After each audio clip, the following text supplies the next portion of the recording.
నేనొక tailoring training institute పెట్టాలి, academy పెట్టాలి, నలుగురికి క్లాస్ నేర్పించాలి. నేనే నా పేరుతోటి నా షాప్ రిజిస్ట్రేషన్ చేసుకొని, నేను ఆ స్టూడెంట్స్‌కి సర్టిఫికేట్ ఇవ్వాలి అని అనుకుంటున్నారంటే, ఈ వీడియో మీకోసమేనండి. మీరు డేస్ కౌంటింగ్‌లో క్లాస్ తీస్తున్నారంటే 10 డేస్, 15 డేస్, 1 మంత్ ఇలా తీస్తున్నారు అంటే, మీరు నార్మల్‌గా ఎంఎస్ఎంఈ అనేసి రిజిస్ట్రేషన్ ఉంటది. అది చేసుకుంటే చాలండి. మీకు ఏం అవసరం ఉండదు. ఒక ఆధార్ కార్డు, ఆధార్ కార్డ్‌లో మీ నంబర్ యాడ్ అయ్యి ఉంటే చాలు. మీరే చక్కగా చేసుకోవచ్చు. మీరే మీ స్టూడెంట్స్‌కి సర్టిఫికేట్ అయితే ప్రొవైడ్ చేయొచ్చు. ఇది ఎలా రిజిస్ట్రేషన్ చేసుకోవాలి అనంటే, మీ పక్కన బ్రౌజింగ్ సెంటర్ ఉంటది చూడండి. అంటే ఆధార్, బర్త్ కరెక్షన్ చేస్తూ ఉంటారు. బర్త్ సర్టిఫికేట్ ఇలాంటివి చిన్న చిన్న ఇన్‌కమ్ సర్టిఫికేట్ ఇలాంటివి చేస్తూ ఉంటారు కదా! అక్కడికి వెళ్లి అక్క ఎంఎస్‌ఎంఈ రిజిస్ట్రేషన్ చేయాలి అనేసి అక్కడ అడిగారంటే వాళ్ళే చేసి ఇచ్చేస్తారండి. ఎంత ఖర్చవ్వదు. ఒక 250, 300 అవుతది.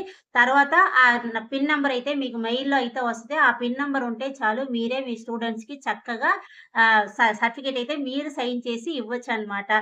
అంతే కాకుండా మొబైల్‌లో మీరే చక్కగా చేసుకోవచ్చు. యూట్యూబ్‌లో వెళ్లి ఎంఎస్ఎంఈ రిజిస్ట్రేషన్ అని కొట్టారంటే ఆటోమేటిక్‌గా డీటెయిల్స్ వస్తూ ఉంటది. సో, 2 మొబైల్ ఉండదు. ఒక మొబైల్ చూసుకుంటూ ఒక మొబైల్‌లో అయితే మీరే చేసుకున్నారంటే ఆ 250 కూడా మీరే మిగిలించుకోవచ్చు. సో, కొంచెం తెలివిగా ఉన్నవాళ్ళు అలా అయితే ట్రై చేసి చూడండి. కానీ కొంచెం టైం పడతది. సో, ఆ మెయిల్‌లో వచ్చిన నంబర్‌ని కంపల్సరీ జాగ్రత్తగా ఉంచుకోండి.